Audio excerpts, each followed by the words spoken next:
இஸ்லாம் சொல்லக்கூடிய அந்த கருத்து வேறுபாடு, கிறிஸ்தவ மக்களோடு நமக்கு ஏற்படுகிற கருத்து வேறுபாடு. இத குர்ஆன் தானே சொல்லுது. அது நாங்க எப்படி ஏத்துக்கிறது அப்படின்னு அவர்கள் சொல்வார்களே. ஆனால் பைபிள்லயும் கூட அப்படித்தான் இருக்கிறது. பைபிள்லயும் கூட என்ன இருக்கிறது, ஈசா நபி அவர்கள் தன்னுடைய சீடர்களோடு இருக்கும் பொழுது ஒரு பெண்மணி வர்றாங்க. என்ன பெண்மணி? கானானிய ஸ்திரீ, கானான்கிற கோத்திரத்தை சேர்ந்த ஒரு பெண்மணி என்ன செய்யறாங்க, அவருக்கு அத்தர்லாம் பூசி ஈசா நபியை நல்லா குளிப்பாட்டி அவரை மகிழ்ச்சி உரை செய்து தன்னுடைய பிள்ளைகளுக்காக வேண்டி ஆசையை கேட்கிறாங்க. அப்ப ஈசா நபி சொன்னதாக அதுல வருகிறது, என்ன வருது, பிள்ளைகளின் அப்பத்தை எடுத்து நாய்களுக்கு போடுவது அழகல்ல, நாய்க்குட்டிகளுக்கு போட மாட்டேன், இஸ்ரவேலர்களாகிய ஆடுகளுக்கு நான் அனுப்பப்பட்டிருக்கேன் தவிர யாருக்கு அனுப்பப்படல, வேற சமுதாயத்துக்கு நான் அனுப்பப்பட்டவன் இல்லை என்று ஈசா நபி சொன்னதாக அந்த இப்ப உள்ள புதிய ஏற்பாடுல இன்னைக்கு நீங்க பார்க்கலாம். அப்ப ஈசா நபி அப்படி சொன்னார்கள் என்றுதான் அந்த வேதங்களில் அப்படிதான் நடந்திருக்கிறது. பின்னாடி வந்தவர்கள் தான் ஈசா நபி அவர்கள் யாருக்கு அனுப்பப்பட்டார்கள் அந்த எல்லையை தாண்டி வேற பகுதிக்கும் போய்விட்டார்கள் என்று இஸ்லாம் சொல்லுகிறது. இந்த இஸ்லாம் சொல்லக்கூடிய இந்த கருத்துக்கு எவிடன்ஸாக இப்ப வச்சிருக்கிற அவங்களுடைய வேதங்கள்லயும் சான்றுகள் இருக்குது.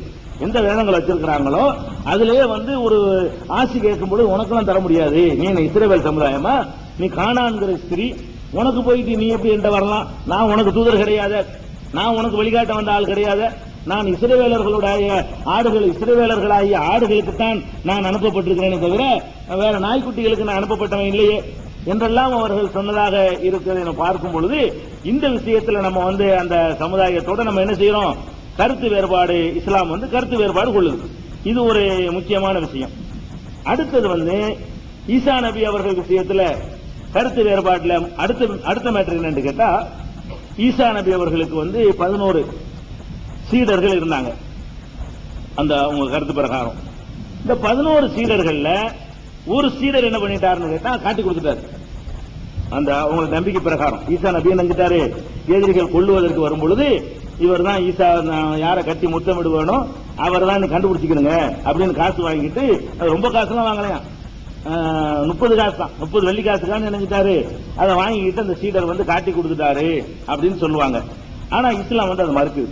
அப்படி இல்ல, ஈசா நபி அவர்கள் தயாரித்தவர்கள் எல்லாம் அப்படி பத்தரை மாற்றுறது பவுன்கள், அவங்க எல்லாம் அவங்க யாருமே விலை போகல, அவங்க யாருமே காட்டி கொடுக்கல. அல்ல 61வது அத்தியாயத்தில் 14வது வசனத்தில் எல்லாம் சொல்லி காட்டுகிறான், யாய் கொள்ளதி நாமனும், நமக்கு எல்லாம் சொல்றான், நம்பிக்கையாளர்களே, கூனு அன்சார் அல்லா, நீங்கள் அல்லாவுக்கு உதவியாளர்களாக ஆகிவிடுங்கள். எந்த மாதிரி ஆகணும் தெரியுமா, கமாக்கால ஐசபுன் மரியமலில் ஹவாரியின், மரியமுடைய மகன் ஈசா தம்முடைய சீடர்களுக்கு சொன்னார், மன் அன்சாரி இல்லல்லா, அல்லாஹ் விஷயத்தில் எனக்கு உதவி செய்பவர் யார் என்று சீடர்கள்ட்ட கேட்டார். காலல் ஹவாரியும், சீடர்கள் எல்லாம் சொன்னார்கள், நஹனு அன்சாருல்லாஹ், நாங்கள் அல்லாஹ்வுக்காக உதவி செய்யக்கூடியவர்களாக இருக்கிறோம் என்று அவர்கள் சொன்னார்கள். அந்த மாதிரி நீங்களும் ஆகுங்கன்னு எல்லாம் நமக்கு சொல்றோம். ஈசா நபி கிடைத்த சீடர்கள் எப்படிப்பட்ட சீடர்கள் என்று கேட்டா, அல்லாஹ்வுக்காக உதவி செய்வர்கள் ஆகுங்கள்னு சொன்ன உடனே நாங்க இருக்கிறோம்னு சொன்னார்கள். ஒரு ஆள் அப்படி இல்லைன்னா அல்லாஹ் நமக்கு அப்படி நமக்கு முன்மாதிரியா சொல்ல மாட்டான், அதுல ஒருத்தன் மோசமா போயிட்டான்னு சொல்ல மாட்டான். ஈசா நபி அவர்கள் தம்முடைய சீடர்கள்ட்ட கேட்டாங்க, யார் எனக்காக அல்லாஹ் விஷயத்தில் எனக்கு உதவி செய்வர் யாருன்னு கேட்டாங்க. காலல் ஹவாரியூன், சீடர்கள் எல்லாம் சொன்னார்கள், நஹ்னு அன்சாருல்லாஹ், நாங்கள் அல்லாஹ்வுக்காக உதவி செய்யக்கூடியவர்களா இருக்கிறோம் என்று அவர்கள் சொன்னார்களே. அந்த மாதிரி நீங்களும் ஆகுங்கள்.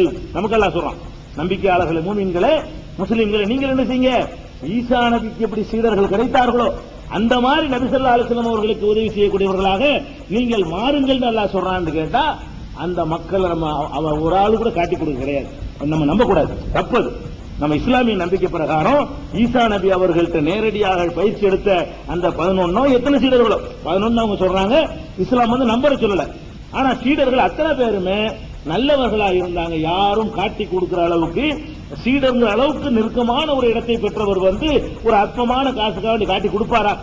மறுமை நம்பிக்கை அடிப்படையில் வார்த்தெடுக்கப்பட்ட ஒரு சமுதாயம், செலக்ட் பண்ணப்பட்டவர்கள் சாதாரண ஆட்கள் கிடையாது, தேர்வு செய்யப்பட்ட அவருடைய சீடர்களா இருக்கிறாங்க.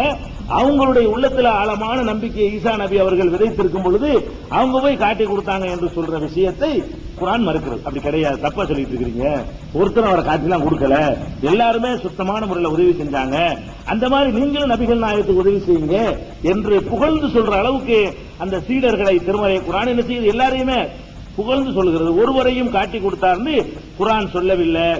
இது ஒரு முக்கியமான ஒரு வேறுபாடு. அடுத்தது என்னன்னு கேட்டா, ஈசா நபி அவர்களை பொறுத்த வரைக்கும் அவர்களுக்கு அல்லாஹ் ஒரு வேதத்தை கொடுத்ததாக சொல்லி காட்டுறான். என்ன வேதம்? இன்ஜீல்ங்கிற வேதம்.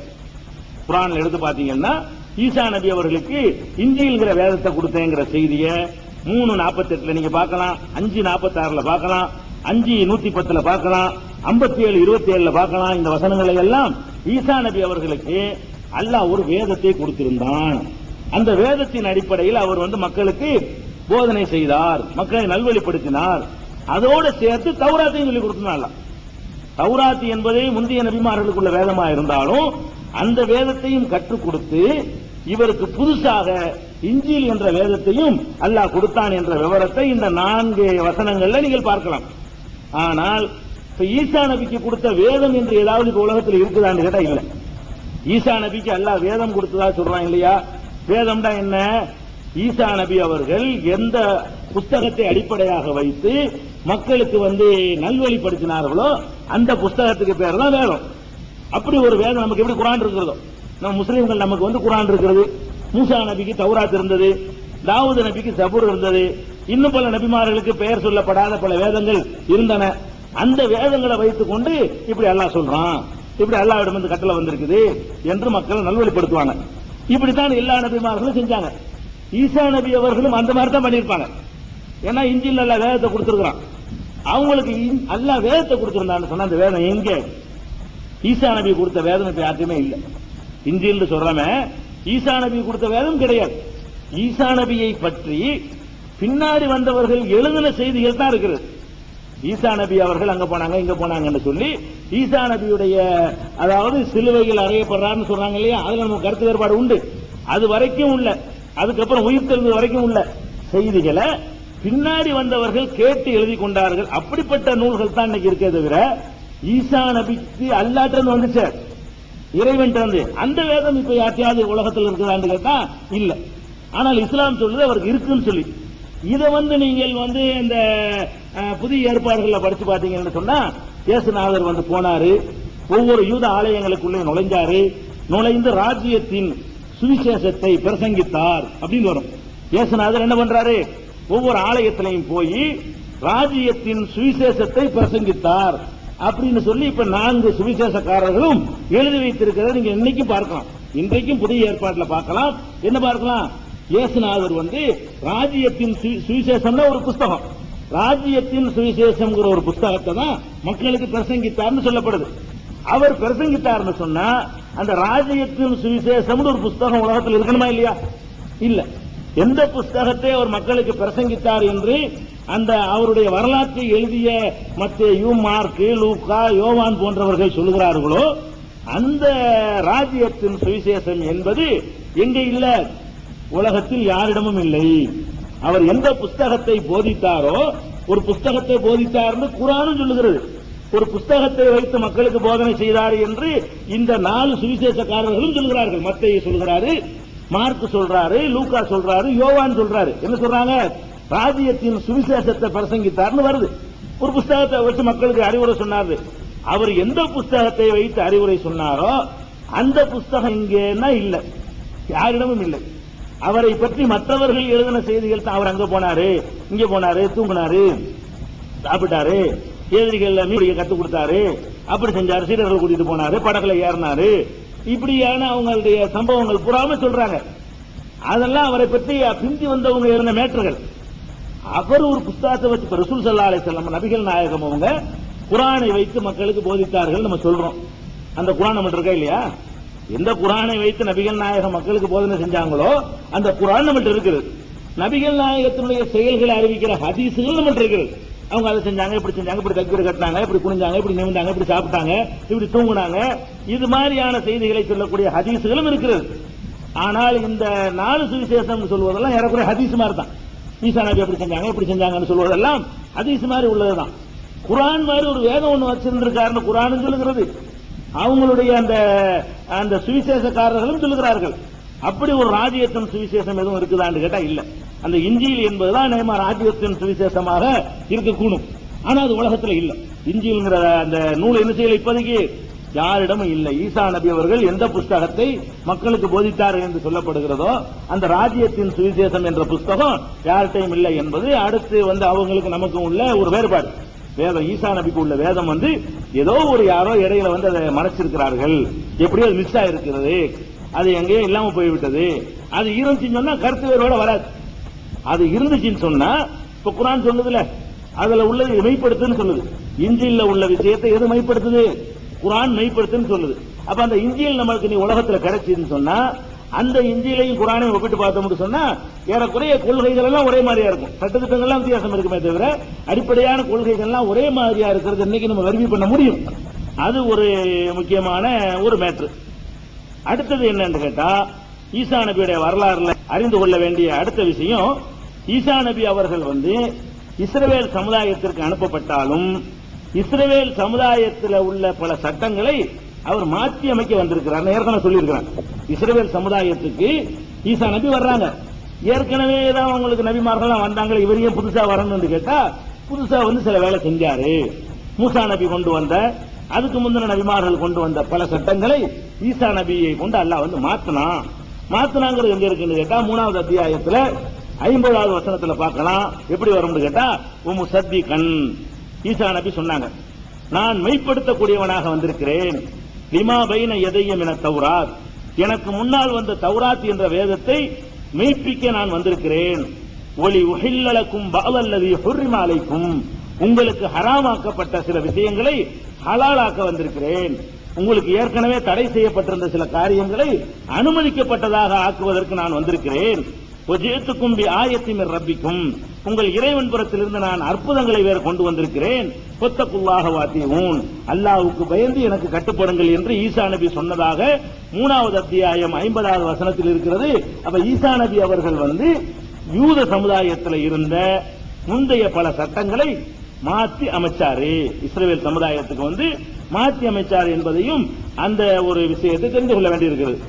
அடுத்து தெரிந்து கொள்ள வேண்டிய விஷயம் என்னன்னு கேட்டா ஈசா நபி அவர்கள் நிறைய அற்புதங்கள், அவர் பிறந்ததே அற்புதம் தான்.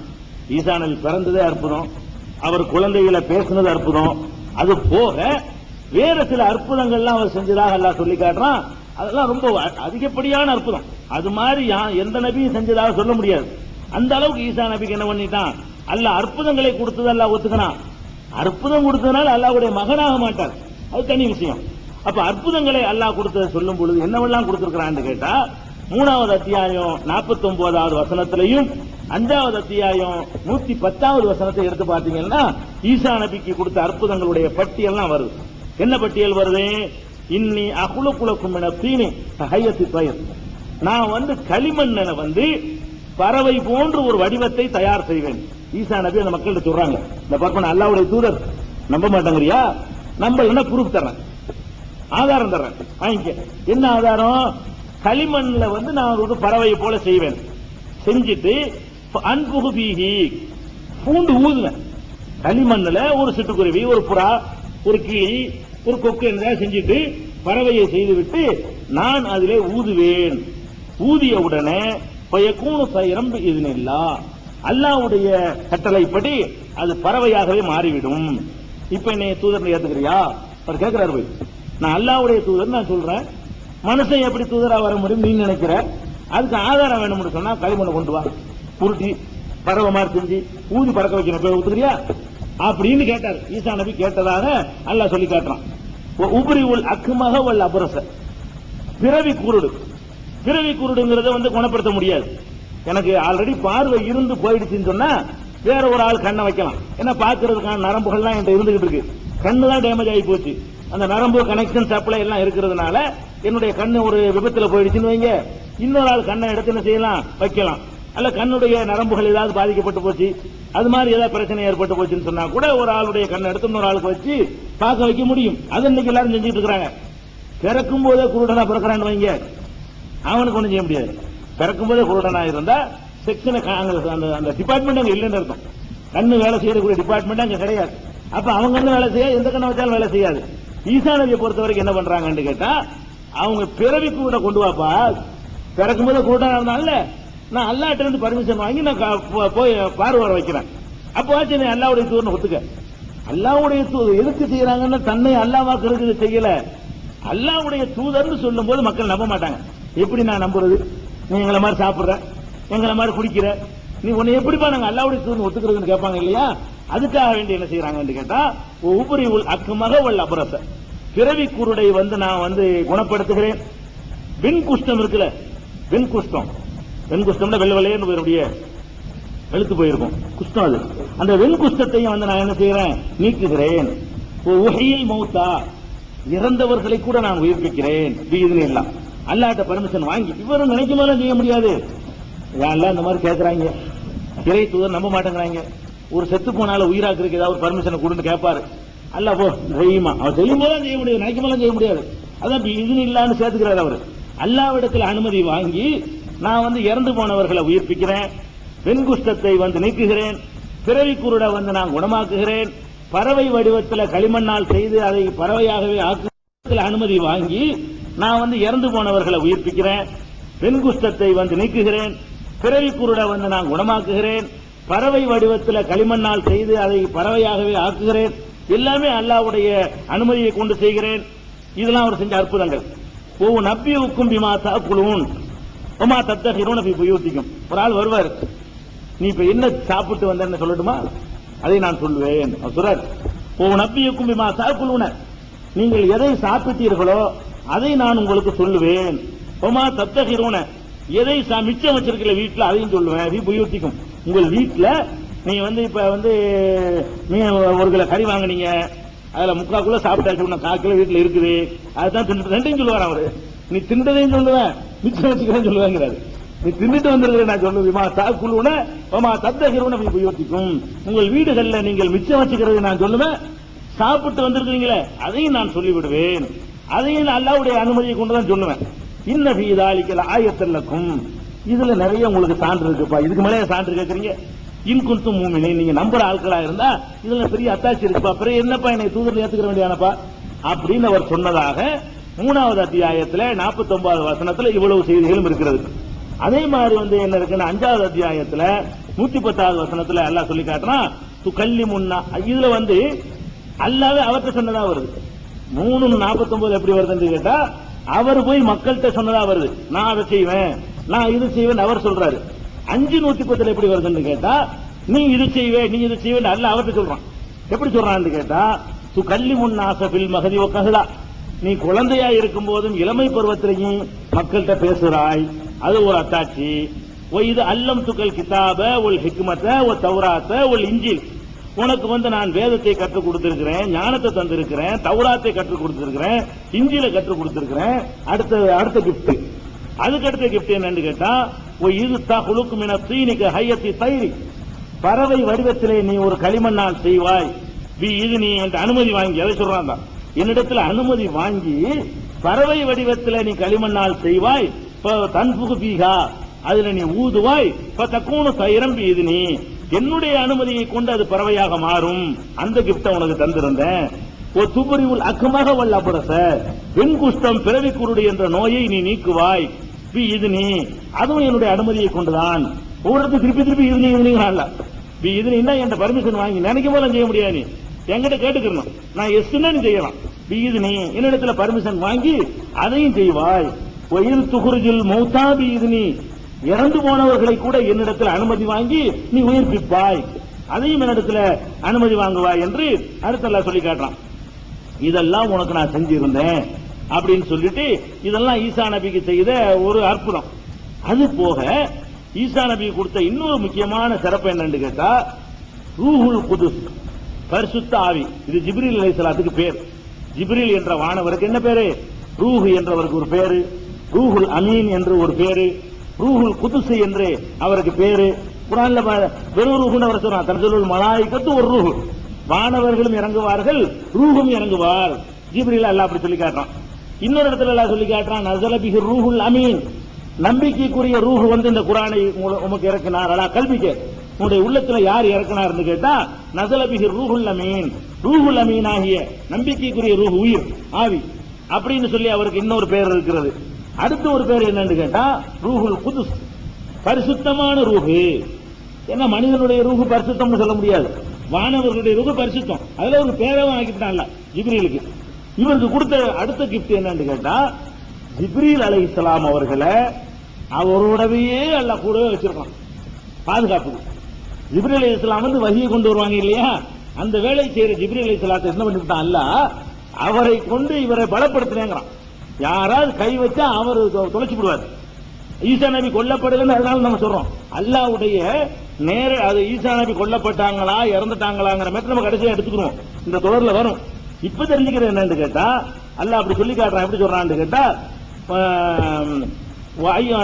ஆத்தைனா ஈசா மரியமல் பையினார், மரியமுடைய மகன் ஈசாவுக்கு தெளிவான சான்றுகளை கொடுத்து, ஐயதுனாஹு பிரூஹில் குதுஸ், ரூஹுல் குதுஸை கொண்டு அவரை பலப்படுத்தினோம் அப்படிங்கறத வந்து 2வது அத்தியாயத்துல 87வது வசனத்துல எல்லாம் சொல்லி காட்டுறான்.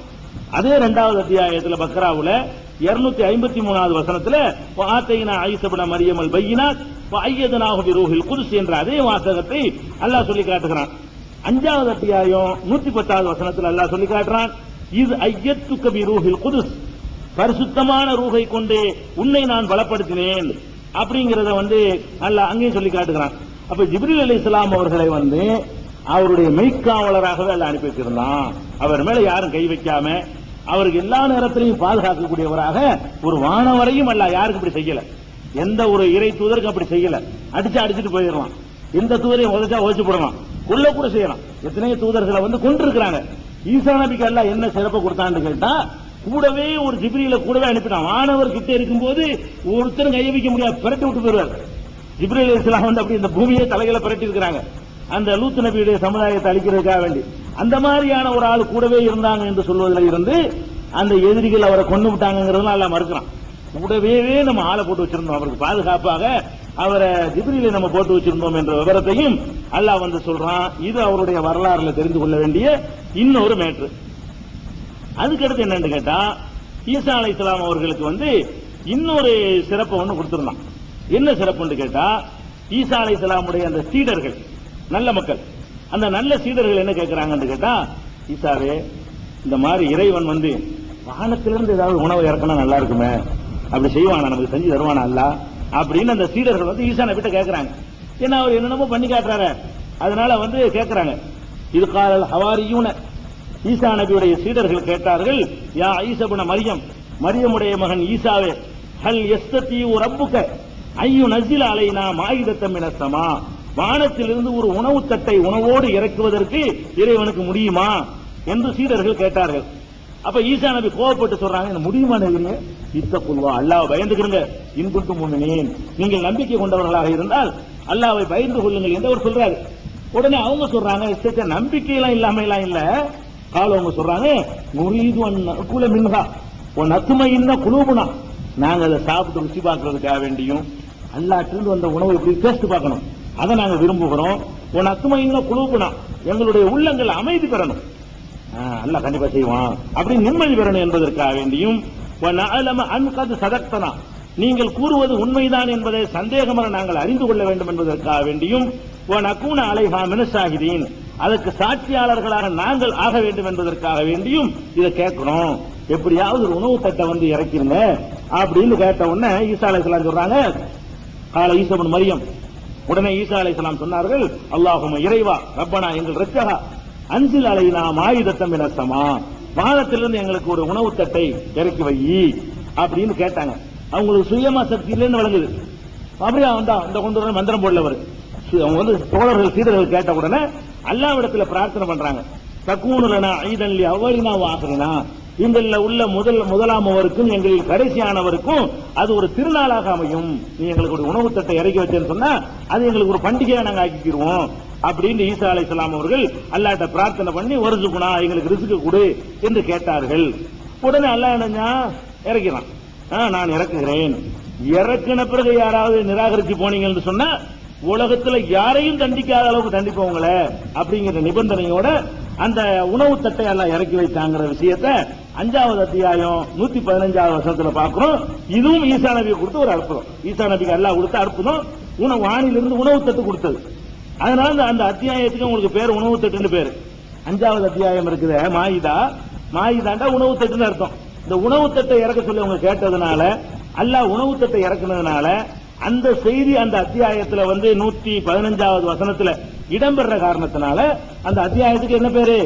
மாயிதா, உணவு தட்டு என்ற ஒரு பெயர் என்றதாக அல்லாஹ் சொல்லி காட்டுறான். இது ஒரு ஈசா அலைஹிஸ்ஸலாமை பற்றி தெரிந்து கொள்ள வேண்டிய அடுத்த ஒரு விஷயம். இன்னொரு விஷயம் என்னன்னு கேட்டா, ஈசா நபி மேட்டர்ல தெரிஞ்சுக்கிற விஷயம், ஈசா நபியை பின்பற்றுபவர்களா யார் சொல்லி கொண்டாலும் அதுல சாதாரண மக்கள் எப்படி இருக்கிறாங்களோ இல்லையோ, ரொம்ப ஒரு போதிக்கிற லெவலுக்கு யாராவது இருந்தார்களே ஆனால் அவங்க துறவரத்தை மேற்கொள்றாங்க. போதனை செய்யக்கூடியவர்களா வந்தாங்கன்னா என்ன செய்யறாங்க? ஆணா இருந்தாலும் பெண்ணா இருந்தாலும் துறவரத்தை மேற்கொள்கிறார்கள். அவங்க கல்யாணம் பண்றது இல்ல, ஆண்களும் பண்ண மாட்டாங்க, பெண்களும் பண்ண மாட்டாங்க. இது குர்ஆன் மறுக்குது. இது ஈசா நபிக்கு நான் கொடுக்கவில்லை, இப்படி ஒரு உத்தரவு என்ன செய்யல, ஈசா நபிக்கு நான் போடல. கல்யாணம் பண்ணக்கூடாது, ஆணும் பண்ணக்கூடாது, பெண்ணும் பண்ணக்கூடாது, பண்ணாம இருக்கிறவங்க தான் மக்களுக்கு போதனை செய்யணும் என்ற மாதிரியான ஆர்டர் எதுவும் நான் பிறப்பிக்கவில்லை என்பதை திருக்குர்ஆன் 57வது அத்தியாயத்தில் 27வது வசனத்தில் எல்லாம் சொல்றான். வகஃபைனா பி ஈஸா இப்னு மரியம, பிறகு மரியமுடைய மகன் ஈசாவை கொண்டு நாம் தொடரச் செய்தோம். ஆத்தைனாஹுல் இன்ஜீல், இன்ஜீல் என்ற வேதத்தை நாம் அவருக்கு கொடுத்தோம். வஜஅல்னா ஃபீ குலூபில் லதீன தபௌஹு ரஅஃபத்தன் வ ரஹ்மத்தன், அவரை பின்பற்றிய மக்களுடைய உள்ளத்தில் இரக்கத்தையும் அன்பையும் ஏற்படுத்தினோம். வ ரஹ்மானியத்தன், இந்த துறவு மனப்பான்மையை அவர்கள் உள்ளத்தில் உண்டாக்கி இருக்கிறோம். இப்ததவுஹா, அதை அவங்களாக புதிதாக உண்டாக்கி கொண்டார்கள்.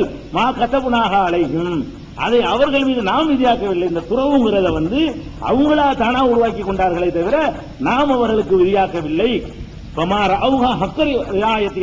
அப்படியே அந்த துறவு மேற்கொண்டாங்களே, அதையாவது பேணுகிற அளவுக்கு பேணினார்களா? பேணவில்லை. துறவுன்னு போட்டுக்கிட்டாங்களே தவிர அதை பேண முடியவில்லை, அவர்களால் பேண முடியல. துறவுன்னு போட்டுக்குவாங்க, அவர்கள் மனிதர் என்ற முறையில் சிரிப்பாயிருவாங்க. சிரிப்பான மாதிரியான சம்பவங்கள் பார்த்துக்கிட்டு இருக்கிறோம். அதனால அந்த துறவு மனப்பான்மை என்பது நாம கொடுத்தது இல்ல, அவங்களா உண்டாக்கி கொண்டது என்பதையும் திருமறை குர்ஆன் சொல்லுகிறது. இன்னும் சொல்ல போனா நபிகள் நாயகத்துக்கு முன்னாடி வந்த எல்லா தூதர்களுக்கும் மனைவி மக்களை ஏற்படுத்தி இருக்கிறோம் எல்லாம் சொல்லிக்காரன். ஈசா நபி உள்பட அவர் கல்யாணமே பண்ணலன்னு சொல்லிட்டு இருக்காங்க பாருங்க. அதையே இஸ்லாம் மறுக்குது. நபிகள் நாயகத்துக்கு முன்னாடி வந்த யாரா இருந்தாலும் சரி, அவர்களுக்கு அஸ்வாஜன், அவங்களுக்கு மனைவிகளை நம்ம ஏற்படுத்தி இருந்தோம். எல்லாருக்கும் மனைவிகள் இருந்தாங்க. ஈசா நபி வரைக்கும் அவங்களுக்கு மனைவி இருந்தாங்க, அவங்களும் குடும்பம் நடத்தினாங்க, அவங்களும் இந்த இல்லற வாழ்க்கையில ஈடுபடத்தான் செஞ்சாங்க. எந்த தூதரும் மனைவி இல்லாமல் தாம்பத்தியத்தில் ஈடுபடாமல் ஒரு தூதர் அனுப்பப்பட்டதில்லை என்று திருமறை குர்ஆன் சொல்லுகிறது. அதனால ஈசா நபியும் கல்யாணம் தான் பண்ணினாங்க. அவங்க கல்யாணம் பண்ற போதனையை தான் மக்களுக்கு செஞ்சாங்க. அவங்களுக்கு இந்த துறவரத்துக்கு சம்பந்தம் இல்லை என்பதையும் இஸ்லாம் மறுக்கிறது. இது அந்த அவர்களுக்கு நமக்கும் உள்ள வேறுபாட்டுல ஒரு முக்கியமான வேறுபாடு, இந்த கிறிஸ்தவ சமுதாயத்தினுடைய கொள்கையில வர்ற வேறுபாடு. அடுத்த வேறுபாடு என்னன்னு கேட்டா, அதான் முக்கியமானது. ஈசா நபி கொல்லப்பட்டுட்டாங்க, அவங்கள சிலுவையில அறைஞ்சு விட்டாங்க, கொன்ற பிறகு திரும்ப உயிர்ப்பித்தாங்க, உயிர் தெழுந்தாங்க அப்படின்னு சொல்றாங்க இல்லையா? அந்த மேட்டர்ல இஸ்லாம் வேறுபடுகிறது. அது ரொம்ப விரிவாக சொல்ல வேண்டிய விஷயம். ஈசா நபியுடைய அந்த விஷயங்களை எல்லாம் விரிவாக இன்ஷா அல்லாஹ் அடுத்த வாரங்கள்ல நம்ம செஞ்சுக்கிறோம். இறுதியாக ஈசா நபியுடைய வரலாற்றில் ஒரு சில பகுதிகளை நாம் அறிந்துவிட்டு எஞ்சிய பகுதியை இப்போது அறிவிருக்கிறோம். ஈசா நபியை பொறுத்தவரை முஸ்லிம்கள் மட்டுமின்றி இந்த உலகிலே பெரும்பான்மையாக வாழுகின்ற கிறிஸ்தவ மக்களும் அவர்களை மதிக்கிறார்கள், அவர்களை ஏற்றுக்கொண்டிருக்கிறார்கள். முஸ்லிம்களும் அவர்களை மதிக்கிறோம், ஏற்றுக்கொண்டிருக்கிறோம். இந்த இரண்டு நம்பிக்கைகளுக்கு மத்தியில் உள்ள வேறுபாட்டை நம்ம தெரிந்து கொள்ள வேண்டும். நாம் எப்படி ஈசா நபியை மதிக்கிறோம், கிறிஸ்தவ சமுதாயத்தவர்கள் எப்படி மதிக்கிறார்கள் என்றால், முஸ்லிம்களாகிய நாம் அந்த வேறுபாடுகளை தான் நம்ம கடந்த தொடர்லையும் பார்த்தோம். நமக்கு அவங்களுக்கு ஈசா நபி விஷயத்தில் என்னென்ன வேறுபாடுகள் இருக்கின்றன. அதுல ஒரு முக்கியமான வேறுபாடு என்னன்னா, ஈசா நபியை அல்லாஹ்வுடைய தூதர் என்று நம்ம சொல்லுகிறோம். ஆதம் நபியை போல, நூஹ் நபியை போல, மூசா நபியை போல, சுலைமான் நபியை போல, தாவூத் நபியை போல, நூஹ் நபியை போல, அய்யூப் நபியை போல அவங்களும் ஒரு தூதர். ஈசா நபியும் அல்லாஹ்வுடைய தூதர்ல ஒரு ஆளு, சிறந்த தூதர் என்று நாம நம்புகிறோம். கிறிஸ்தவ சமுதாய சகோதரர்கள் ஈசா நபி அல்லாஹ்வுடைய மகன் என்று நம்புகிறார்கள். அல்லாஹ்வுடைய கடவுளுடைய மகன் என்று நம்பினால் கடவுள் மகன் கடவுளாத்தான் இருக்கணும். ஒரு கடவுளுடைய மகன் என்று நம்ம சொல்லிட்டோம்னு சொன்னா அவரும் கடவுளாயிருவார். ஏன்னு கேட்டா மகன் என்பது தந்தையிடையே உள்ள அம்சம் தான் மகன் தான் இருக்கும். மனிதனுடைய மகன் மனிதனா தான் இருப்பான். ஒரு சிங்கத்தினுடைய குட்டி வந்து சிங்கமா தான் இருக்கும். அப்ப கடவுளுக்கு பிள்ளை என்று ஒருவரை நம்ம ஏற்றுக்கிட்டோம்னு சொன்னா அவர் கடவுளாக ஆயிடுவார். கடவுளுடைய மகன் என்று சொல்வது ஒண்ணுதான், கடவுள் என்று சொல்வது ஒண்ணுதான். அப்ப அந்த சமுதாய மக்கள் என்ன பண்றாங்கன்னு கேட்டா ஈசா நபியை கடவுளுடைய மகன் குமாரரு அப்படின்னு சொல்றாங்க. பிதா சுதன் என்று சொல்லுவாங்க. பிதான்னு சொன்னா தந்தை, அல்லாஹ் கர்த்தரை வந்து பிதா என்று சொல்வார்கள், தந்தை என்று. சுதன்னா மகனுக்கு சொல்றது. ஈசா நபியை வந்து மகன் என்று சொல்றாங்க. இந்த விஷயத்துல இஸ்லாம் எப்படி தன்னுடைய வாதத்தை வைக்குது? அந்த சமுதாய மக்கள் நபிகள் நாயகம் ஸல்லல்லாஹு அலைஹி வஸல்லம் காலத்துல வாழ்ந்தாங்க. கிறிஸ்தவ மக்கள் வந்து நம்ம எப்படி கிறிஸ்தவ மக்களோடு இன்னைக்கு வாழ்கிறோமோ அதே மாதிரி நபிகள் நாயகம் ஸல்லல்லாஹு அலைஹி வஸல்லமுடைய காலத்துல அவங்க வாழ்ந்த ஊர் தலைநகரமாகிய மதீனாவிலேயே யூதர்களும் இருந்தார்கள், கிறிஸ்தவர்களும் இருந்தார்கள். அந்த கிறிஸ்தவ மக்களை நோக்கி இஸ்லாம் அன்னைக்கு எடுத்து வச்ச வாதம் என்னன்னு கேட்டா 3வது அத்தியாயம் 59வது வசனத்துல நீங்க பாத்தீங்கன்னா இன்ன மஸல ஈசா இன்தல்லாஹி கமஸல் ஆதம். ஈசாவுக்கு ஒரு அல்லாஹ்விடத்தில் உதாரணம் சொல்வதாக இருந்தால் அவர் வந்து ஒரு ஆதமை போன்றவர் தான். ஈசா நபியை வந்து அல்லாஹ்விடத்தில் உதாரணம் சொல்வதாக இருந்தால் அவர் வந்து ஆதமை போன்றவர். ஹலகஹு மின் துராபின், அவரை மண்ணால் இறைவன் படைத்து சும்மா காலலகு குன், ஆதி என்று பிறகு சொன்னான் அவர் உடனே ஆகிவிட்டார். ஆதம்ங்கிறவரை வந்து மண்ணால படைச்சான், மண்ணால படைச்சிட்டு ஆகுன்னு சொன்ன உடனே அவர் ஆகிட்டார். எப்படி ஆகு என்று சொன்ன உடனே அவனுடைய வல்லமையால் ஆதம் உருவானாரோ அதே மாதிரி தான் இவரும் வல்லமையால் உருவானார். அல்லாஹ்வுடைய ஆற்றல் ஒரு மெட்டீரியல் வச்சு உண்டாக்கல. இப்ப நம்ம எல்லாம் உருவாக்குறதா இருந்தா ஒரு ஆணுடைய உயிரினம் வேணும். அந்த மாதிரி உயிரினங்களின் மூலமாகத்தான் நம்ம என்ன செய்யறோம், பிறந்து வந்திருக்கணும். ஒரு விந்து வேணும் இல்லையா? இவரை பொறுத்த வரைக்கும் தந்தை இல்லாம பிறந்ததுனால அப்ப எப்படி பிறக்கிறாரு? ஆகும் ஆகிடும். அல்லாஹ் ஆதம் அலைஹிஸ்ஸலாத்துக்கு எந்த விந்து இருந்தது?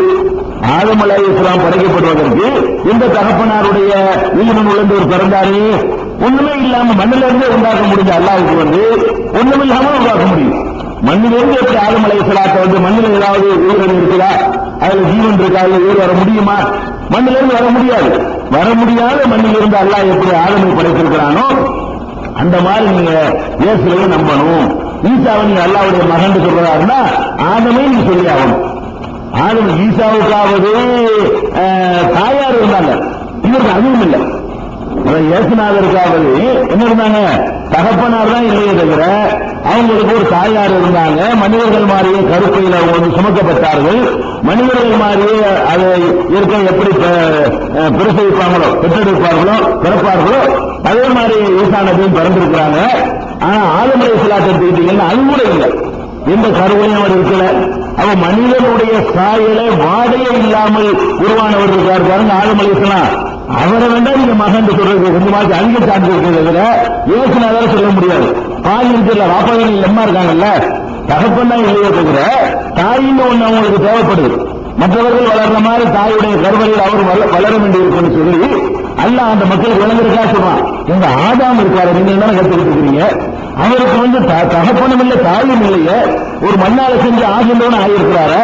அவர் நீங்க அல்லாஹ்வுடைய குமாரன் சொல்லாம இவர் எப்படி நீங்க அல்லாஹ்வுக்கு மகன் சொல்ல வர்றீங்க? அப்படிங்கிற மாதிரியான ஒரு வாதத்தை திருக்குர்ஆன் அந்த மக்கள் மத்தியில் வைக்கிறது. 3வது அத்தியாயம் 59வது வசனம். அதே மாதிரி அந்த மக்கள் மத்தியில இறைவன் வைத்த வாதம் 4வது அத்தியாயத்துல 171வது வசனம். இதுல அந்த மக்களுக்கு தான் அல்லாஹ் பதில் சொல்றான். எப்படி சொல்றான்னு கேட்டா, யா அஹ்லல் கிதாப், வேதமுடைய மக்களே, லா தகுலூ ஃபீ தீனிக்கும், உங்கள் மார்க்கத்தில் நீங்கள் வரம்பு மீறாதீர்கள். உங்களுடைய மார்க்க விஷயத்தில் நீங்க எல்லை மீறி போகாதீர்கள். வலா தகூலு அலல்லாஹி இல்லல் ஹக், அல்லாஹ் விஷயத்தில் உண்மையை தவிர வேற எதையும் பேசாதீர்கள். பேசுற அல்லாஹ்வுடைய காட்டிக்கு அல்லாஹ்வுடைய விஷயத்தை பேசுவதாக இருந்தால் உண்மையை தவிர வேற எதையும் நீங்கள் பேசுகிறார்கள். கர்த்தருடைய விஷயத்தில் அல்லாஹ் கர்த்தர் அவங்களுக்கு எப்படி கர்த்தர் விஷயத்தில் உண்மையை தவிர வேற எதையும் பேசுகிறார்கள். இன்னமல் மசீஹு ஈசா இப்னு மரியம், மரியமுடைய மகனாகிய மசீஹ் என்ற ஈசா அவர்கள் ரசூலுல்லாஹ், அல்லாஹ்வுடைய தூதர் தான். கலிமத்துஹு, அல்லாஹ்வுடைய கட்டளையால் உருவானவர். மெட்டீரியலை கொண்டு உண்டாகாம ஆகின்ற கட்டளையால் உருவாகிறார். நம்ம எல்லாம் நமக்கு ஒரு மெட்டீரியல் வழியாக, ஒரு மூலப்பொருள் வழியாக நாம உருவாகணும். அவருக்கு மூலப்பொருளை இல்லை. மூலப்பொருளை இல்லைங்கும் போது ஆகின்ற கட்டளை தான் இருக்கிறது. அதனால கலிமத்துள்ள அல்லாஹ்வுடைய வார்த்தைன்னு அவருக்கு பேரு. கலிமத்துகு அல்லாஹ்வுடைய கட்டளையால் உருவானவராக இருக்கிறாரு. அல்லாஹ்வுடைய தூதரா இருக்கிறாரு. அல்லாஹ் ஒரு உத்தரவு மட்டும் உண்டாயிட்டார். அவ்வளவுதான தவிர அல்காஹா இலா மரியம், அந்த கட்டளையை மரியமுக்கு பிறப்பித்தான். மரியமை நோக்கி அல்லாஹ் வந்து அந்த கட்டளையை பிறப்பிக்கிறான். அப்படி உருவானவர் ஈசா. ஒரு இந்து அவனுடைய புறத்திலிருந்து உருவாக்கப்பட்ட ஜீவனமாக இருக்கிறார், இந்துமாக இருக்கிறார். எனவே ஆமினு பில்லாஹி, அல்லாஹ்வை நீங்கள் நம்புங்கள். ஒரு சுலுகி அவனுடைய தூதர்களை எல்லாம் நம்புங்க. மற்ற தூதர்கள் எப்படி தூதரா இருந்தாங்களோ அது மாதிரி ஒரு தூதர், இவரை நம்புங்க. எல்லா தூதர்களையும் நீங்க நம்புங்க. வலாத்த கூலு சலாசா, மூன்று கடவுள் என்று சொல்லாதீர்கள், மூவர் என்று சொல்லாதீர்கள். பிதா சுதன் பரிசுத்தாய் என்று சொல்லுவாங்க இல்லையா, அந்த மூன்று நீங்க என்ன செய்யாதீங்க, சொல்லாதீங்க. இன்தஹு கைருல் லக்கும், இதிலிருந்து நீங்கள் விலகிக் கொள்ளுங்கள், அதுதான் உங்களுக்கு சிறந்தது. அவர் ஏதாவது தந்தை மகனுக்கு சொல்ற அறிவுரை மாதிரி அல்லாஹ் வந்து அந்த சமுதாயத்தின் மீது அக்கறை கொண்டு அந்த காலத்தில் ஒரு அழகான முறையில் அந்த மக்களுக்கு அல்லாஹ் எடுத்து சொல்லுவான். இன்னம் அல்லாஹ் இலாஹும் வாஹித், கர்த்தர் என்பவர் அல்லாஹ் என்பவன் ஒரே ஒருத்தன் தான். அல்லாங்கிற ஒருத்தனா இருக்க முடியல தவிர ரெண்டு மூணு இருக்க முடியாது. மகன் தான் ரெண்டு மூணு ஆயிரும். மகன் தான் அவர் அல்லாஹ் தான் இருப்பாரு. இன்னம் அல்லாஹ் இலாஹும் வாஹித், இலா அல்லாஹ் என்பவன் கர்த்தர் என்பவன் ஒரே ஒருத்தன் தான் தவிர வேறு இல்லை. சுப்ஹானஹு ஐய கூனலஹு வலதும், குழந்தை இருப்பதை விட்டும் அவன் வந்து தூய்மையானவன். குழந்தைங்கிறது ஒரு குறை. குழந்தைங்கிறது கடவுள் மனுஷனுக்கு ஒரு நிறை. ஒரு மனுஷன் கல்யாணம் பண்ணிட்டான், 2 வருஷத்துக்கு பிள்ளை இல்லை, 3 வருஷம் பிள்ளை இல்லை, சும்மா இருப்பாங்க. 5 வருஷம் பிள்ளை இல்லைன்னு என்ன செய்வான், வேற அப்படிம்பாங்க. ஒரு மாதிரியா பேச ஆரம்பிச்சுவான். ஒரு மனிதனுக்கு சந்தேகங்கள் என்னது, குறை. அவனுடைய ஆண்மையில சந்தேகங்கள் எழுப்புவாங்க. அவனுடைய உயிரினங்கள அவனுக்கு பிரச்சனை இருக்கிறதுனால ஒரு கேள்வி பொருள் ஆக்குவாங்க. சந்தேகத்தவர்கள்ங்கிறதே ஒரு கேவலமான சொல்லாக சொல்லுவாங்க. சந்தேகம் இல்லாதவன், வாரிசு இல்லாதவன் அப்படிங்கிறது ஒரு கேவலம். யாருக்கு கேவலம்? மனிதனுக்கு ஒரு கேவலம். கடவுளை பொறுத்த வரைக்கும் பிள்ளை இருக்கிறதான் கேவலம். அது ஒரு குறைந்த அல்லாஹ் சொல்றான். சுப்ஹானஹு ஐய கூனலஹு வலதும், அவனுக்கு குழந்தை இருக்கிற அந்த பலவீனம் இருக்க, அதை விட்டு அவன் தூய்மையானவன். கடவுளுக்கு குழந்தை இருக்க முடியாது, அது வீக்னஸ். உங்களுக்கு குழந்தை இருக்கிறது நிறைவு, பலம் பிளஸ். அல்லாஹ்வை பொறுத்த வரைக்கும் குழந்தை இருக்கிறது மைனஸ். அது பலம் இருக்கக்கூடாது. ஏன் இருக்கக்கூடாதுங்கிறோம்? மனிதன் அதுக்கு ஒரு காரணம் இருக்கு. அல்லாஹ் உழவு சாட்டா சொல்லி போடுறான். விளங்கிக் கொள்வதற்கு நம்ம எக்ஸ்ட்ரா விளங்கிக் கொள்வதாக இருந்தால் நம்ம எதுக்கு வாரிசு இருந்து விரும்புறோம், பிள்ளை நம்ம எதுக்கு விரும்புறோம்?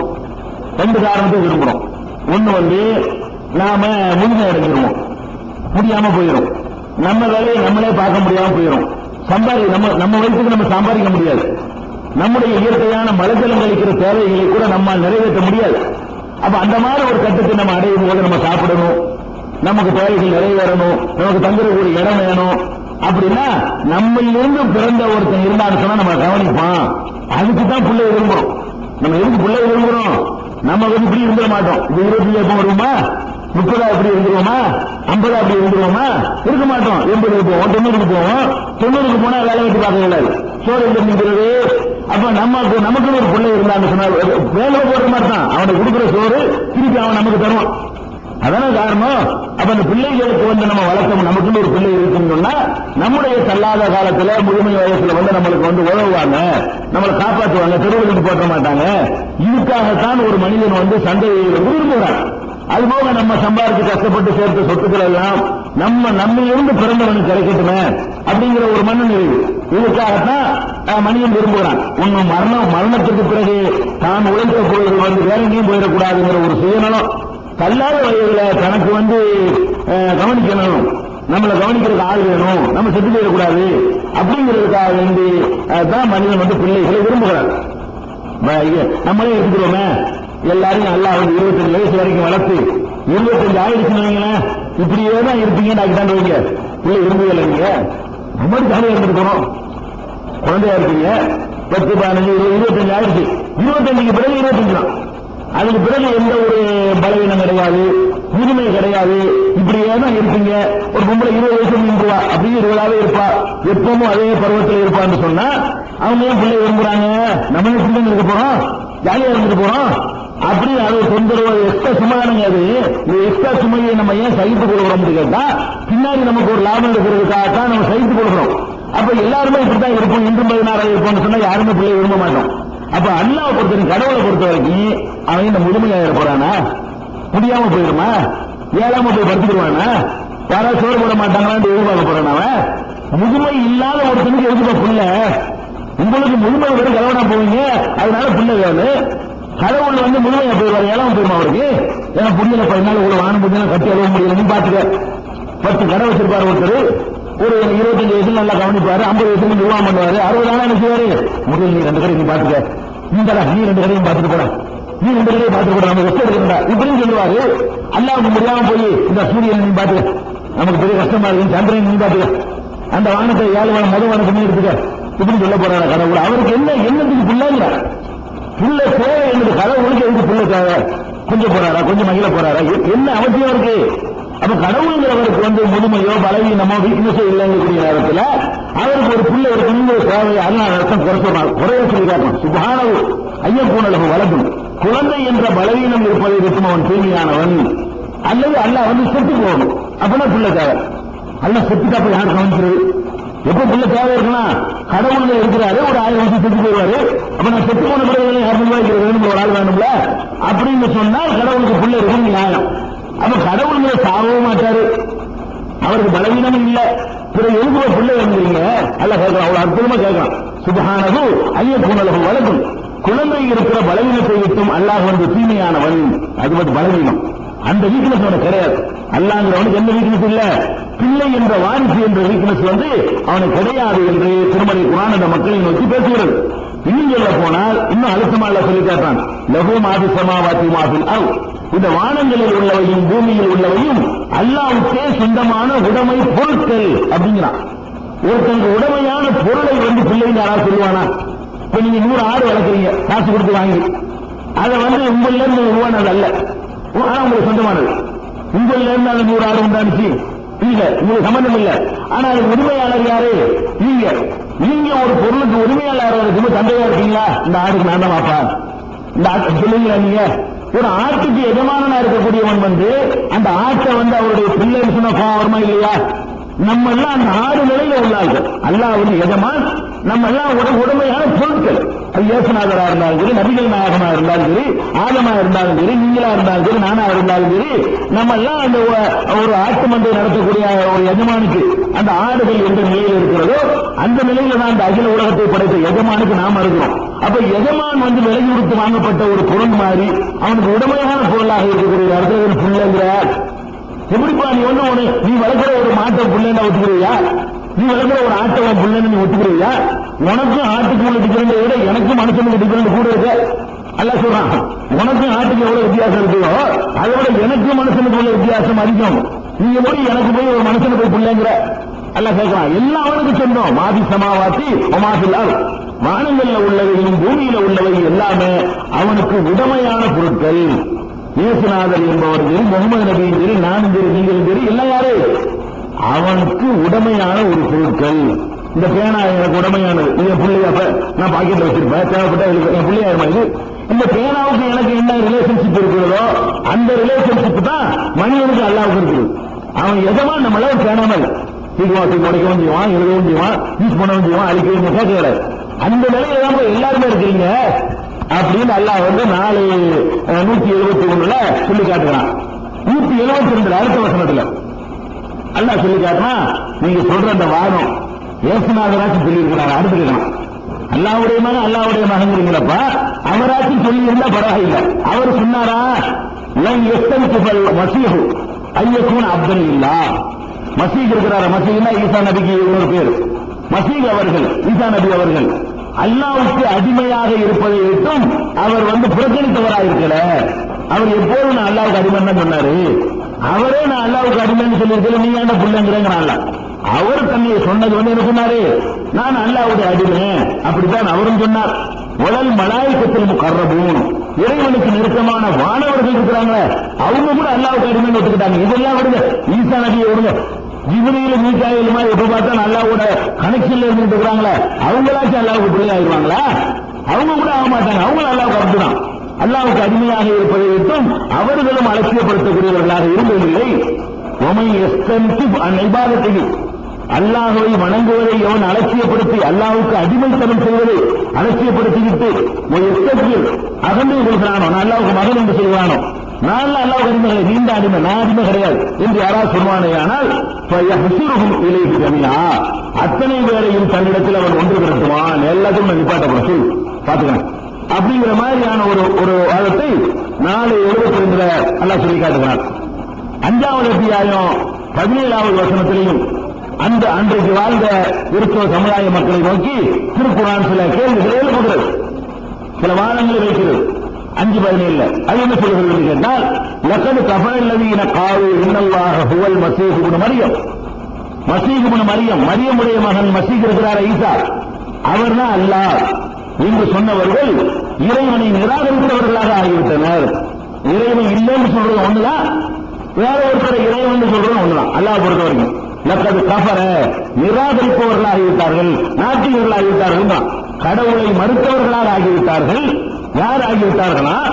அல்லதீன காலூ இன்னல்லாஹ ஹுவல் மஸீஹ் இப்னு மரியம், மஸீஹ் இப்னு மரியம் இருக்கார, மரியமுடைய மகன் மஸீஹ், அவர்தான் அல்லாஹ் என்று சொன்னவர்கள் நிராகரிப்பாளர்களாக மாறிவிட்டார்கள், இறை நிராகரிப்பாளர்களாக ஆகிவிட்டார்கள். சொல்லிட்டு அல்லாஹ் கேட்கிறான், குல் முகமது நபியே, நீங்கள் அந்த மக்களிடத்தில் கேளுங்க, அந்த மக்கள் ஒரு கேள்வியை கேளுங்க. என்ன கேள்வி கேட்டா, ஃபமை யம்லிக் மினல்லாஹி ஷைஅன் இன் அராத அன் யுஹ்லிகல் மஸீஹ் இப்னு மரியம் வ உம்மஹு வ மன் ஃபில் அர்தி ஜமீஆ, இந்த மரியமுடைய மகன் மஸீஹ் என்ற ஈசாவையும் அவருடைய தாயாரையும் மரியமையும் இந்த பூமியில் உள்ள அனைவரையும் அழிக்க வேண்டும் என்று அல்லாஹ் முடிவெடுத்து விட்டால் காப்பாற்றுறவன் யார் என்று கேளுங்க. முன்னுக்கு அல்லாஹ்வுடைய மகன்கிற அவரையே நான் வந்து அழிக்கணும்னு முடிவெடுத்தால் உன்னால் என்ன செய்ய முடியும்? அவருடைய அம்மாவை அழிக்கணும்னு நான் முடிவெடுத்து விட்டால் உன்னால் என்ன செய்ய முடியும்? பூமியில் உள்ள அத்தனை பேரை அழிக்கணும்னு முடிவெடுத்து விட்டால் என்ன செய்ய முடியும்? அப்ப ஃபுல் அதிகாரம் இந்த நல்லா சொல்லி காட்டுறான். அப்ப ஈசா நபியவே நான் ஏதாவது பண்ண நினைச்சேன்னு சொன்னா உங்களால யாரையும் காப்பாற்ற இயலாது. அந்த ஸ்டேஜ்ல நான் வச்சிருக்கேனே தவிர அவங்க என்னமோ இறைத்தன்மை எந்தன்மை பெற்றவர்களாக நினைக்கிறீங்க பாருங்க, அது கிடையாது என்று அல்லாஹ் சொல்லிட்டு, வெளியில்லாஹி முல்கு சமாவாத்தி எல்லாம் வானங்கள் பூமியுடைய முழு அதிகாரம் அவன்கிட்ட, முழு அதிகார கையில இருந்தா அப்படியே முழு அதிகாரத்தை நல்ல கையில வச்சுட்டு இருக்கிறேன், அப்படியே வச்சு அசிஸ்டன்ட் இருக்கு, அப்படியே துணை இருக்கு என்று கேட்கிறான். அவன் பயணகுமா வானங்கள் பூமி இதுக்கு இடைப்பட்டவர்களுடைய ஆட்சி அதிகாரம் எல்லாம் அவனுக்கே சொந்தமானது. எகுனுக்கும் ஆயிஷா நினைத்தலை படைப்பான்.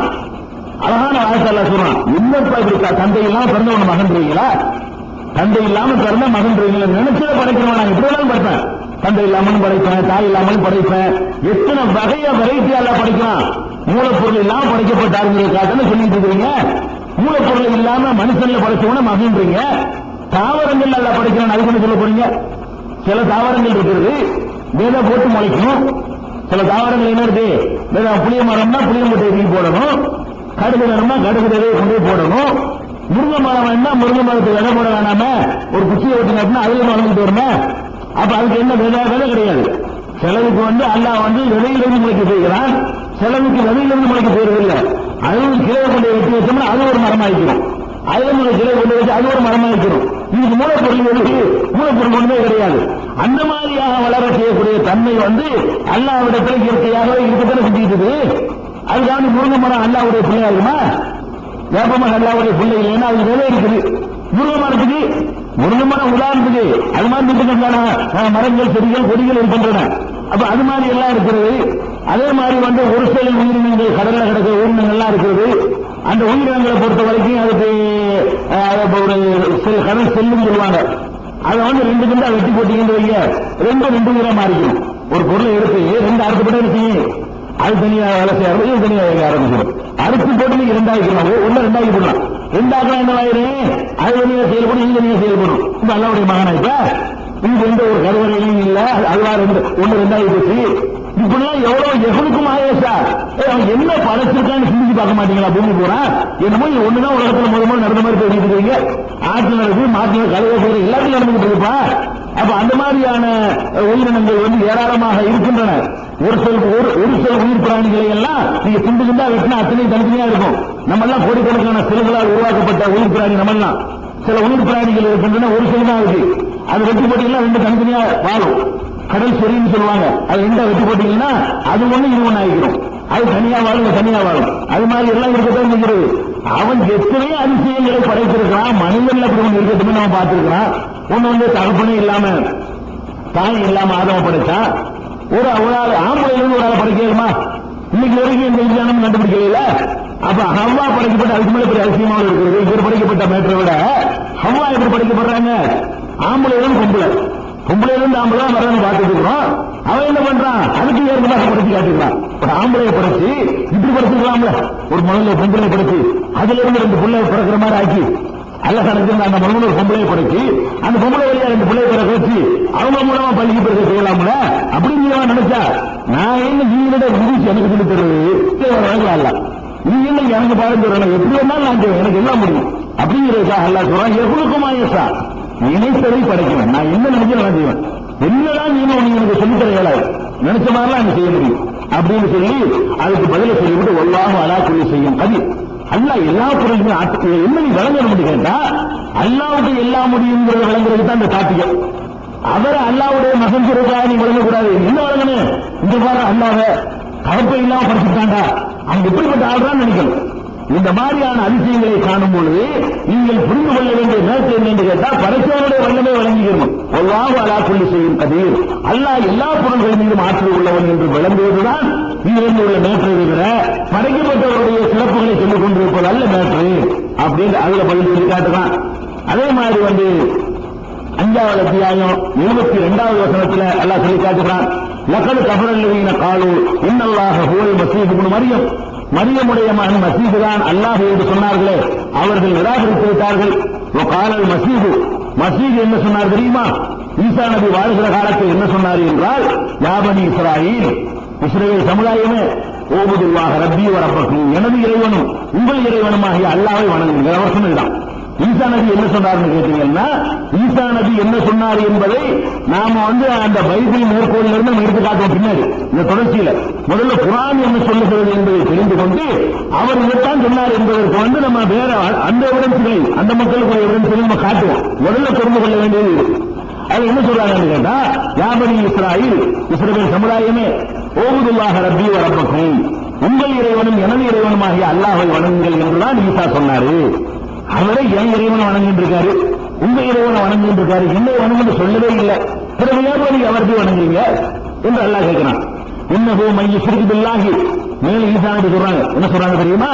யார் அல்லாஹ்வுக்கு இணை கற்பிக்கிறாரோ ஃபகத் ஹர்ரமல்லாஹு அலைஹில் ஜன்னா, சொர்க்கத்தை அல்லாஹ் அவருக்கு ஹராமாக்கி விடுகிறான். பரலோக ராஜ்யத்தை அல்லாஹ் அவருக்கு ஹராமாக்கி விடுகிறான். பரலோக ராஜ்யம்னா சொர்க்கம். அந்த பரலோக ராஜ்யம் இருக்கு பாருங்க, அந்த ராஜ்யம் அவருக்கு என்ன செஞ்சிச்சு? தடையை உள்ள நுழைய முடியாது என்று ஈசா நபி சொல்லிட்டு இருக்காங்க. நீங்க அல்லாஹ்வுக்கு இணையா யாராவது கருதுனீங்க, என்னைய அல்லாஹ்வுக்கு இணையாக்கினாலும் சரிதான், வேற யாரை இணையாக்கினாலும் சரிதான், நீங்கள் பரலோக ராஜ்யத்திற்குள் பிரவேசிக்கவே முடியாது என்றுதான் ஈசா நபி சொன்னார்கள். வமாவாகுன்னார், அப்படி யாராவது செய்வாரேயானால் அவருடைய தங்குமிடம் நரகம்தான். மாலில் வாலிமீன மின் அன்சார், இத்தகைய அநீதி இழைப்பவர்களுக்கு எந்த உதவியாளரும் இருக்க மாட்டார்கள் என்றுதான் ஈசா நபி சொன்னார்கள். ஈசா நபி வாழுகிற காலத்தில் என்ன சொன்னார்கள்னா, அல்லாஹ் வணங்குங்க, அல்லாஹ்வுக்கு இணை கற்பிச்சிடாதீங்க, இணை கற்பிச்சா பரலோக ராஜ்யத்தில் போக முடியாது, இந்த மாதிரியான ஆள்களுக்கு தங்குகிற நரகம் தான், அநீதி செய்ய இந்த மாதிரி ஆள்களுக்கு அல்லாஹ் உதவ மாட்டான். இவ்வளவும் சொன்னார் இயேசுநாதர். நீங்க எப்படி அவர் அல்லாஹ்வுடைய மகன்கிறீங்க, அவர் சொன்ன உங்களுக்கு தெரியாதா என்று அல்லாஹ் அடுத்த கேள்வியை கேட்கிறான். அதே மாதிரி 5வது அத்தியாயம் 75வது வசனத்தில் அல்லாஹ் கேட்கிறான், மல் மஸீஹ் இப்னு மரியம இல்லா ரசூல், மரியமுடைய மகன் மஸீஹ் இருக்கிறார் ஈசா, அவர் தூதரை தவிர வேறில்லை, அவர் தூதர் தான், இறை தூதர்கள் ஒருவர். முகமது நபி மாதிரி அவர் ஒரு இறை தூதர், இறை தூதர்களில் ஒருவர் ஆவார். அது ஹலத்து மின் கப்லிஹி ருசுல், அவருக்கு முன்னால் பல தூதர்கள் சென்று விட்டார்கள். உம்முஹு சித்தீகா, அவருடைய தாயார் உண்மையாளர், சித்தீகாவாக இருந்தார்கள், உண்மையாளராக இருந்தார். அவங்களே எல்லாம் மதிக்கலாம். மற்றவர்கள் யூதர்கள் சொன்ன மாதிரி பழி சுமத்தினாங்களே, தந்தை இல்லாமல் பிள்ளை பெற்றதற்காக வேண்டி அந்த அம்மாவின் மீது செஞ்சாங்க, பழி சுமத்தினார்கள் அன்றைக்கு இருந்த யூதர்கள். அதை அல்லாஹ் மறுத்து செய்யறான். உம்முஹு சித்தீகா, அவங்களுடைய தாயார் உண்மையாளராக இருந்தாரு, அவர் தூதராக இருந்தாரு. அதுக்கடுத்து அல்லாஹ் கேட்கிறான் பாயிண்ட், கானா யகுலானி தாம், 2 பேரும் உணவு உட்கொள்பவர்களாக இருந்தார்கள். நீங்க யார் அல்லாஹ்வுடைய மகன் சொல்றீங்களோ அவரும் அவரை பெற்றெடுத்த தாயும் சோறு இருந்தாங்களோ இல்லையா? அல்லாஹ் கேட்கிறான். சோறு அப்படின்னு அல்லாங்கிற அல்லாவுடைய பிள்ளையா இருந்தா அல்லாஹ் சோறு திங்க மாட்டான்ல, அல்லாஹ் ரொட்டி திங்க மாட்டான்ல. சாப்பிடாது அல்லாவுடைய சிவத்து. கர்த்தருடைய சிவத்து என்ன தன்மை என்ன? கர்த்தருடைய தன்மை, கடவுளுடைய தன்மை என்னன்னு கேட்டா அவர் உண்ண மாட்டார், பருக மாட்டார். அப்ப இயேசுநாதர் சாப்பிட்டு இருக்கிறாரு. அது அவங்களுடைய பைபிள் எவிடன்ஸ்ல நிறைய இருக்கிறது. அதை நம்ம பின்னாடி அதை சொல்லுவோம். அல்லாஹ் சொல்லி காட்டுறாங்க இறை வேதமா இருக்கனால அதுல உள்ள அல்லாஹ்வுக்கு தெரியுமில்ல. கானா யகுலானித்தாம், ரெண்டு பேரும் உணவு உட்கொள்பவர்களாக இருந்தார்கள் அப்படின்னு சொல்லிட்டு இன்னொரு நபியை சிந்தித்து பாருங்கள். கைத நுபையினுலகமுல் ஆயாத், சான்றுகளை அவர்களுக்கு நாம் எவ்வாறு விளக்குகிறோம், சும்மூர் அன்னாயுக்கும் எவ்வாறு திசை திருப்பப்படுகிறார்கள் என்பதை மேலும் சிந்தித்து பார். அல்லாஹ் நான் பாயிண்ட் எடுத்து வைக்கிறோம், இன்னும் கூட விளங்க மாட்டேங்கிறாங்க. நல்லா நிறைய பாயிண்ட். என்ன பாயிண்ட்? தந்தை இல்லாம பறக்கட்டுப்பா, அது தனியா கிடக்கட்டும். சோறு இருந்தாலும் இல்லை, அதுக்கு பதில் செய்ய முதல்ல அல்லாஹ் கேட்கலாம். சோறு இருந்த பிறகு அப்படியே பிள்ளைங்க, சோறு இருந்த பிறகு கடவுள் எப்படி பண்ணி சொல்லுவேன். ஒருவருக்கு உணவின் பக்கம் தேவை இருக்குன்னா சாப்பிட்டார்னு கேட்டீங்கன்னா மலங்களை பார்வையில வந்துடும். குடிச்சார்னு கேட்டீங்கன்னா சிறுநீர்களை பார்த்து வந்துடும். ஒரு சிறுநீர் கழிக்கக்கூடியவர், மலம் கழிக்கக்கூடியவர், வயிற்றில் இதெல்லாம் சுமந்து கொண்டிருக்கக்கூடியவர், அப்படி இருக்கிறத தெளிவாக தெரிஞ்சுக்கிட்டு எப்படி நீங்க அல்லாவுடைய மகன் இல்லையா? அப்ப அல்லாஹ் இதெல்லாம் இருந்துச்சா? கர்த்தரிடத்தில் இந்த தன்மையெல்லாம் இருந்ததா என்று அல்லாஹ் கேட்டுவிட்டு நமக்கு இவ்வளவு அற்புதமான வாதத்தை எடுத்து வைக்கிறோம். அதை கூட விளங்காமல் எப்படி அவர்கள் திசை திருப்பப்படுகிறார்கள் என்று சிந்தித்து பாருங்கள் அப்படின்னு சொல்லி 5:75 அல்லாஹ் கேட்கிறான். 5:117 5வது அத்தியாயம் திருக்குறான்ல 117வது வசனத்திலையும் அந்த மக்களுக்குரிய பதில் எல்லாம் சொல்லி காட்டுகிறான். என்ன சொல்றான்னு கேட்டா, ஒய்யு காலல்லாஹு யா ஈஸா இப்னு மரியம், மறுமை நாள்ல எல்லாரும் அழிக்கப்பட்டு எல்லா மனிதர்களும் திரும்ப உயிர்ப்பிக்கப்பட்டு அந்த பரலோக ராஜ்யத்தில் இறைவன் முன்னால் நாம் எல்லாம் நிறுத்தப்பட்டிருக்கும் பொழுது எல்லாரும் இறைவன் விசாரிப்பான். எல்லாரும் வா இந்த கேள்வி கேட்பான். அப்படி கேட்கும் பொழுது ஈசா நபியை கேட்கிற கேள்வி இந்த வசனம் சொல்லி காட்டுறான். ஈசா நபியை நான் என்ன செய்வேன் தெரியுமா? யாரை என்னுடைய மகன் என்று சொன்னீர்களோ அவரை நான் என்ன செய்வேன் தெரியுமா? யா ஈஸா இப்னு மரியம், மரியமுடைய மகன் ஈசாவே, அந்த குல்தலின் நாள் நீதான் மனிதர்களுக்கு சொன்னீரா? அவங்க சொல்லலன்னு அல்லாஹ்வுக்கு தெரியும். மக்கள் மன்றத்தில் அம்பலப்படுத்துவதற்காக கேட்கணும், வேணும் கேட்கணும். ஈசா நபி நிப்பாட்டிலார் முப்போம் எல்லா மக்களும் உலகம் படைக்கப்பட்ட காலத்தில் இருந்து அழிக்கப்பட்ட காலம் வரைக்கும் வரக்கூடிய 10,000 கோடி மக்களும் அந்த மகசூர் மைதானத்திலே பரலோக ராஜ்யத்தினுடைய திடலில் வந்து நிற்பாங்க. நிற்கக்கூடிய நேரத்தில் அல்லாஹ் கேட்பான், அந்த குல்தல் இன்னாசு இத்தகைய ஊழியலாக முன்னுள்ளா, என்னையும் என்னுடைய தாயாரையும் அல்லாஹை விட்டுவிட்டு கடவுள்களாக ஆக்கிக் கொள்ளுங்கள் என்று நீதான் சொன்னீரோ? அல்லாஹ் கேட்பான், ஈசாட்ட கேட்பான், என்ன சொன்னியா? உன்னை போய் கடவுள்ங்கிறாங்க, உன்னை போய் கடவுள் பிள்ளைங்கிறாங்க, உங்க அம்மா போய் கடவுள்ங்கிறாங்க, நீ தான் சொன்னீங்க. அல்லாஹ் வந்து இவரை சார்ஜ் பண்றான். ஈசா நபியை வந்து கேட்கலாம். அப்ப ஈசா நபி சொல்லுவாங்கன்னா, கால சுபஹானக, இதைவா நீ தூய்மையானவன், நான் எப்படி சொல்லுவேன்? மா எக்கூலி அன்ன கூல மாலை சிலைவி ஹக்கில், எனக்கு தகுதி இல்லாத ஒன்றை நான் எப்படி சொல்ல முடியும்? நான் எப்படி சொல்றது? எனக்கு உரிமை இருக்குது, எனக்கு உரிமை இல்லையே. என்னை வணங்க நான் எப்படி சொல்ல நினைக்கிறேன்? எனக்கு என்ன தகுதி இருக்கு அப்படி சொல்லுவதற்கு? என்னுடைய தாயார வணங்க நான் எப்படி சொல்லி இருப்பேன் அப்படின்னு சொல்லிட்டு அவங்க கேட்கிறாங்க. என் குல்பு கொல்பு பக்கத்து அழிந்தது, இறைவா நான் சொல்லி இருந்தா உனக்கு தான் தெரியும், நீங்க கேட்கணுமா? என்னை வணங்குங்க நான் சொல்லி இருந்தா உனக்கு தெரியாம என்ன சொல்லிங்க போறேன்? உனக்கு தெரியும்ல. காலம் மாதி நசி, என் உள்ளத்தில் உள்ளதை கூட நீ இருக்கிறாய். நான் சொன்னாதான் உனக்கு தெரியும், நினைச்சா கூட உனக்கு தெரியல. நான் வெளியில சொல்றதுக்கு முன்னாடி மனசுல நினைச்சா கூட உனக்கு தெரியும். காலம் மாதி நசி, என் உள்ளத்தில் உள்ளதை நீ இருக்கிறாய். உல அளவு மாதி நசிக்க, உன் உள்ளத்தில் உள்ளது எனக்கு தெரியல. நீ என்ன வச்சிருக்காங்கன்னு வழங்கல, உனக்கே தெரியும். நான் சொல்லல, நான் அந்த அல்லாஹ் வணங்கணும்னு சொன்னாலும் உனக்கு நல்லா தெரியும். இப்படி எதுவும் என்னை கேட்கறீங்க, எதுக்கு கேட்கறேன்னு எனக்கு வழங்கல. உன் உள்ளத்தில் எதை வைத்துக் கொண்டு கேட்கிறாய் என்று எனக்கு வழங்கவில்லை, என் உள்ளத்தில் உள்ளது உனக்கு வழங்கும் அல்லான்னு சொல்லி அவர் சொல்லிட்டு, இன்னைக்கு அந்த அல்லாமல் கொள்ளு, நீ மறைவானவற்றையெல்லாம் அறியக்கூடியவனாக இருக்கிறாய் என்று ஈசா நபி அவர்கள் அல்லாஹ் கேட்கும் பொழுது இயேசுநாதர் பதில் சொல்வார்கள். பதில் மேல் தொடர்ந்து சொல்வார்கள், மா புல்துலகும், என்னுடைய மக்களுக்கு நான் சொல்லவில்லை, இல்லாம அமர்த்த நீதிவி, எனக்கு நீ என்ன ஆணையிட்டாயோ அதை தவிர வேற ஒன்றும் சொல்லல. நான் என்ன சொன்ன தெரியுமா? நீ எனக்கு கட்டளையிட்டதான் சொன்ன. என்ன கட்டளையிட்டாய்? அனைவதுமாக ரப்பி வரப்பக்கும், என் இறைவனும் உங்கள் இறைவனுமாகிய அல்லாஹ்வை வணங்குங்கள் என்பதை தான் சொன்னேன், வேற ஒன்றும் சொல்லல. என்ன படிச்ச அல்லாஹ் வணங்குங்க, உங்களை படிச்ச அல்லாஹ் வணங்குங்க, இதுதான் நான் சொன்னேன். குன்து அலைஹிம் ஷஹீதன் மாதும் துபிஹிம், நான் அவர்களோடு இருந்தவரை இதை கண்காணிச்சுக்கிட்டே இருந்தேன். நான் இருந்த வரைக்கும் இந்த வேலை நடக்கல. நான் அந்த மக்களோடு இருந்த வரைக்கும், அவர்களோடு இருந்த வரைக்கும் நல்லா சொன்னோம், உள்ளோடு இருந்த வரைக்கும் கூட சொல்லல. அந்த டாபிக் பின்னாடி வரும், உயிரோடு இருக்கிறார்கள் இல்லையாண்டு.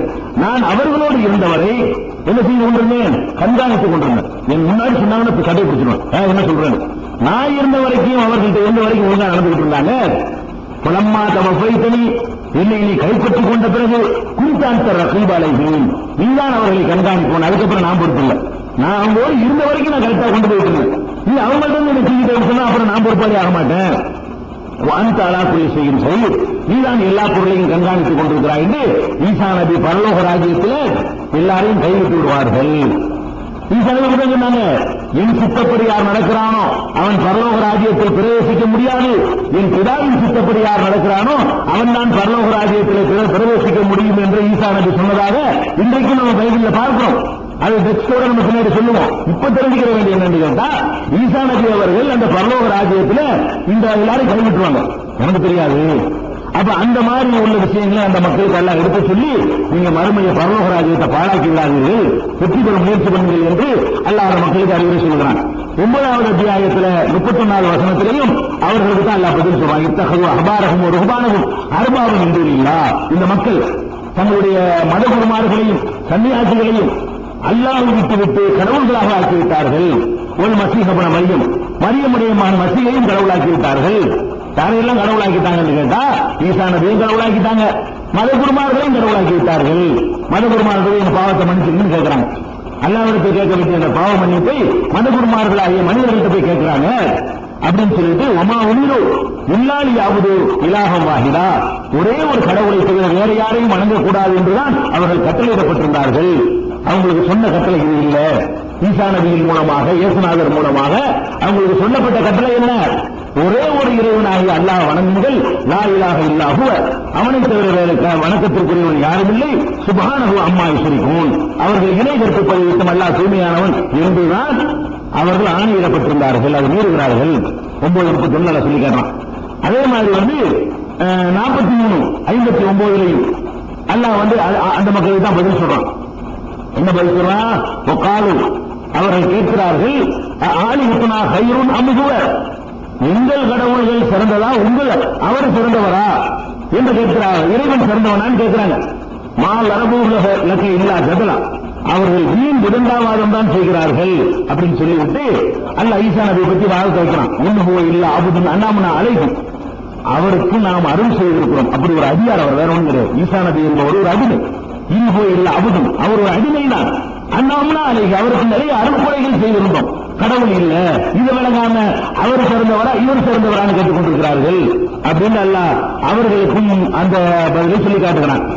அதே மாதிரி 43வது அத்தியாயம் 63, 64, 65 ஆகிய 3 வசனங்களிலையும் ஈசா நபி அவர்கள் அந்த மக்களுக்கு செய்த அறிவுரையை எல்லாம் எடுத்து காட்டுகிறான். புலம்மாஜா ஈசாவில் பையினார், ஈசா நபி அவர்கள் தெளிவான சான்றுகளை இந்த மக்களிடத்தில் கொண்டு வந்த பொழுது, கால கஜ்ஜத்துக்கும் ஹிக்மா, உங்களிடத்தில் ஞானத்தோடு நான் வந்திருக்கிறேன், ஞானத்தை கொண்டு வந்திருக்கிறேன். ஒளி பையனுக்கும் அல்லது தக்கல் போன செய்தி, நீங்கள் முரண்பட்டிருக்கிற பல விஷயங்களை தெளிவுபடுத்துவதற்காகவும் உங்களிடத்தில் வந்திருக்கிறேன். கொத்தக்குல்லா, எனவே அல்லாஹ்வை பயப்படுங்கள் தான் அவர் சொன்னார். ஈசா நபி என்ன சொன்னார்னு கேட்டா, அல்லாஹ்வை கர்த்தரை அஞ்சுங்கள், வாத்தியூனி, எனக்கு கட்டுப்பட்டு நடங்கள். இன்னல்லாக ஹுவ ரப்பி வ ரப்புக்கும், அல்லாஹ் தான், அவன்தான் எனக்கும் உங்களுக்கு இறைவன். ஃபாபுதூஹு, அவனையே நீங்கள் வணங்குங்கள். ஹாதா சிராத்து முஸ்தகீம், இதான் நேரான பாதை. இதான் ஈசா நபி சொன்னார். ஈசா நபி அந்த மக்கள்கிட்ட போய் சொன்னது என்னன்னு கேட்டா, அது உங்கள் இறைவனும் எங்கள் இறைவனுமாகி அல்லாஹ் வணங்குங்கப்பா, அதுதான் நேரான பாதைன்னு சொன்னாரு. ஏன் அவர் கூட்ட நீங்க மறுக்கிறீங்க? அவரை பின்பற்றக்கூடிய நீங்கள் அவருடைய சொல்லை எதுக்கு நீங்கள் மறுக்கிறீங்க என்று அல்லாஹ் கேட்கிறான்.